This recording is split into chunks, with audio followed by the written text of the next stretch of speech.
Salut, c'est Reg. J'espère que tu vas bien et que tu prends soin de toi, que tu n'es pas trop affecté par les jours un petit peu plus courts et les températures un petit peu plus basses. Ici, ça va. Ici, on continue de faire des efforts. Et c'est justement le thème du jour, faire des efforts.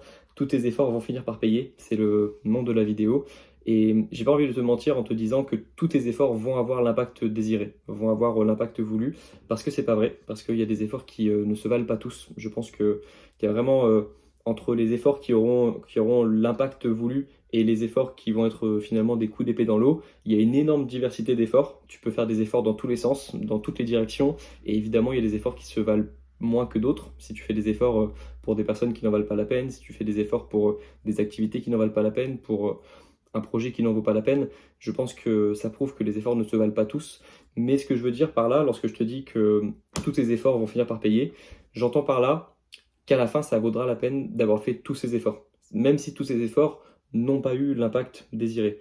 Et il y a aussi un point à prendre en compte, c'est que les efforts, on ne voit que très rarement l'effet direct et immédiat de nos efforts. Dans le sens où, par exemple, aujourd'hui, j'ai fait pas mal d'efforts pour mes projets, pour des vidéos YouTube, mais ce soir, il n'y a aucune vidéo YouTube qui est sortie. Ce soir, il y a pas forcément d'impact, de retour sur investissement des efforts que j'ai fait aujourd'hui. Si ce n'est déjà le fait d'être en bonne santé mentale aujourd'hui, le fait de me sentir bien parce que j'ai fait des efforts, c'est déjà un bon effet, un bon retour sur investissement, c'est l'effet mental, mais concrètement, les efforts que j'ai fait aujourd'hui, ils ne se sont pas manifestés, parce qu'ils vont se manifester dans les prochains jours et dans les prochaines semaines, à partir du moment où il y aura une quantité trop importante d'efforts, un volume trop important d'efforts, pour que la vie ne me laisse pas d'autre choix que de voir le résultat de mes efforts, si tu vois ce que je veux dire.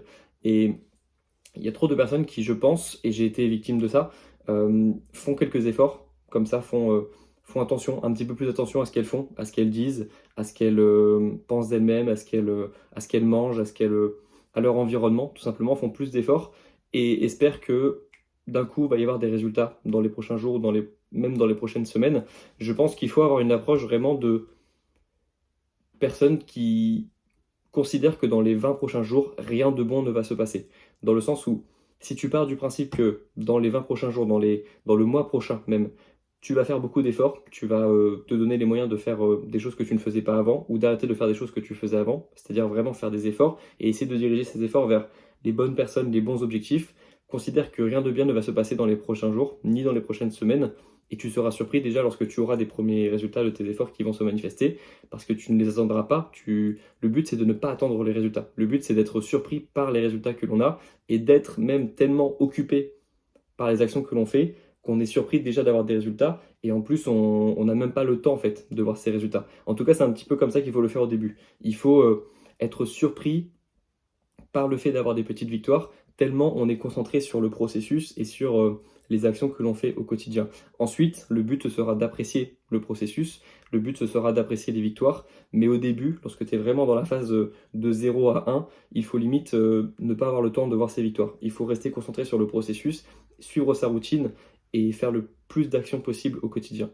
Parce que c'est la phase la plus dure, la première phase. Et c'est la phase la plus dure même pour les personnes qui ont déjà fait des choses, mais qui doivent repartir à zéro dans un domaine, ou qui doivent, après une pause, recommencer à s'entraîner, recommencer à faire ce qu'elle faisait avant. Et il y a plein de problèmes qui peuvent se créer aussi pour une personne qui a déjà fait des choses, lorsqu'elle doit se reprouver, lorsqu'elle doit revenir d'une blessure par exemple pour un sportif, ou lorsqu'elle doit revenir d'une vidéo qui a mal marché pour un youtubeur, ou je sais pas, en fonction des métiers, quelque chose qui s'est passé dans sa famille aussi, une personne qui doit revenir après un échec familial, personnel, professionnel, peu importe.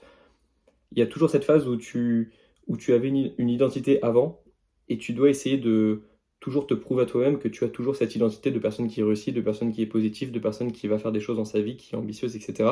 Et ça aussi, ça peut être difficile. Mais au début du projet, lorsque tu commences quelque chose, lorsque tu as besoin de voir le plus rapidement possible des résultats, c'est à ce moment-là qu'il faut être vraiment la personne la plus disciplinée possible et la personne qui va le plus faire d'actions possibles pour changer son identité le plus vite possible. Parce que lorsque tu commences un projet, c'est pareil, lorsque tu commences une activité, tu as toutes les anciennes actions que tu as pu faire ou tout ce que tu as arrêté de faire qui va venir, toutes ces choses vont revenir et vont te rappeler que tu n'étais pas une personne qui allait au bout des choses, que tu n'étais pas une personne qui était ambitieuse avant, et même tes amis peuvent te le rappeler sans le faire exprès ou même en le faisant exprès. Dans ce cas-là, c'est un autre problème, mais tes amis peuvent te le rappeler aussi en en rigolant lorsque tu parles de tes projets, lorsque tu parles de ce que tu as envie de faire.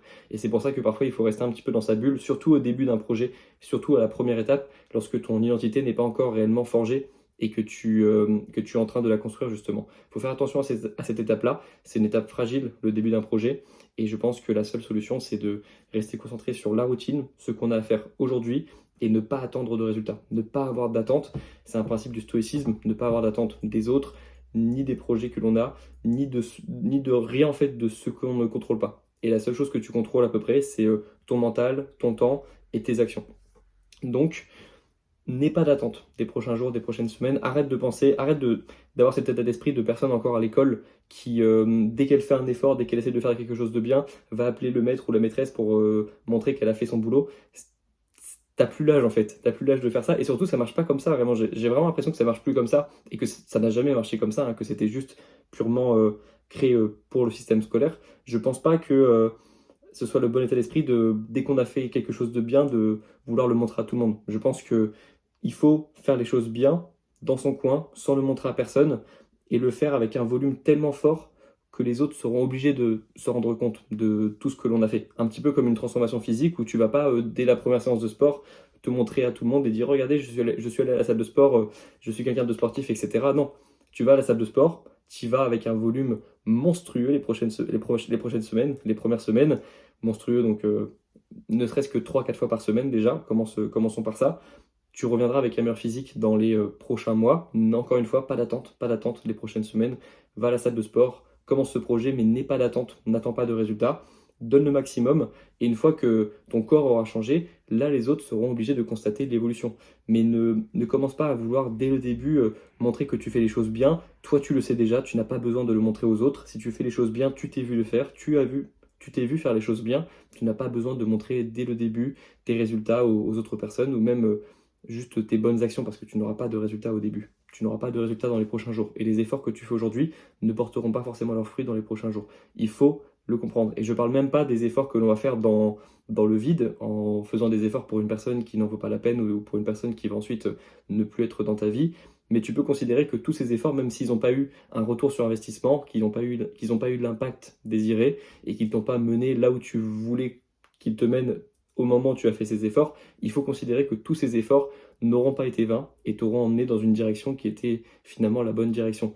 Parce que sinon, tu vas vivre dans un schéma mental qui n'est pas le bon. Je pense pas que tu devrais regretter des choses que tu as faites avant sans avoir la connaissance que tu as maintenant. Je pense que tu peux jamais regretter d'avoir fait quelque chose si au moment où tu as fait la chose, tu ne savais pas ce que ça allait te donner comme résultat. Je pense que c'est pas une erreur, c'est pas un regret. Une fois que tu as les connaissances, une fois que tu as l'expérience, là je pense que tu peux avoir plus de regrets. Parce que tu savais lorsque tu as fait cette chose, lorsque tu n'as pas fait cette chose, dans quel état mental ça allait te mener, dans quelle situation ça allait te mener et quelles complications ça pouvait apporter.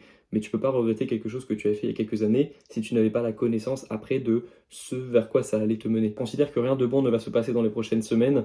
Arrête de penser aux efforts de manière individuelle. Tu devrais même pas être capable d'identifier les efforts que tu as fait de manière individuelle pour toi et pour les autres. Ça devrait tellement être une pile importante d'efforts que tu as fait que tu devrais juste savoir que tu as fait des efforts mais sans pouvoir dire à tel moment j'ai fait tel effort, tel effort, tel effort, parce que tu devrais faire des efforts chaque jour et tu devrais même pas être capable. Voilà, je me souviens pas du nombre de séances de sport que j'ai faites ces dernières années, ni du nombre de vidéos YouTube que j'ai faites. C'était des efforts que j'ai faits. J'ai essayé d'en faire le maximum au quotidien. Et maintenant, je sais que ça m'a mené là où je voulais aller, mais je sais même pas exactement quel effort m'a mené là où je voulais où je voulais aller. C'est juste qu'un jour, je me suis retrouvé dans une position où j'avais 100 000 abonnés YouTube, où j'avais accompli des choses que je pensais pas être capable de faire avant, mais j'ai jamais vraiment fait ces efforts individuellement pour arriver à là. Je me suis concentré dans la routine, le processus, et cette routine m'a mené à là où je suis aujourd'hui, et je continue d'avoir cet état d'esprit aujourd'hui.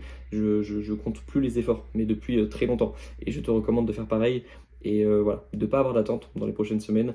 Fais ton travail, fais ce que tu peux, fais des efforts, remets en question tes efforts aussi parce qu'ils ne se valent pas tous, et tu peux trouver toujours le moyen de faire moins d'efforts, de diminuer le temps nécessaire pour faire les efforts, mais essayer d'augmenter l'impact de tes efforts en identifiant les actions les plus importantes, en identifiant les personnes les plus importantes Et ça aussi, c'est un travail, c'est un effort d'effort. Il faut faire l'effort de savoir quel effort il vaut mieux faire aujourd'hui, parce que tu vas te rendre compte que ton temps est limité, que ton énergie aussi. Et ça, ce sera un autre travail aussi, de savoir identifier les efforts vraiment importants.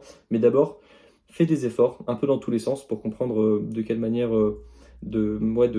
comment est-ce que tu fonctionnes, est-ce que telle personne vaut des efforts, pour apprendre à te connaître un petit peu plus et connaître un petit peu mieux les personnes autour de toi, comment est-ce qu'elles sont réceptives aux efforts que tu fais. Donc fais des efforts un petit peu partout, tente dans plein de domaines, et puis ensuite l'étape 2 ce sera d'identifier les efforts vraiment importants, les efforts qui auront un réel impact sur ton quotidien et sur le quotidien de ton entourage. Ok? Écoutez, je vais continuer d'avancer de mon côté. J'espère que ce message vous aura motivé. Bon courage à vous dans vos projets, dans vos objectifs. Et on se retrouve très bientôt. On se retrouve demain. Ciao!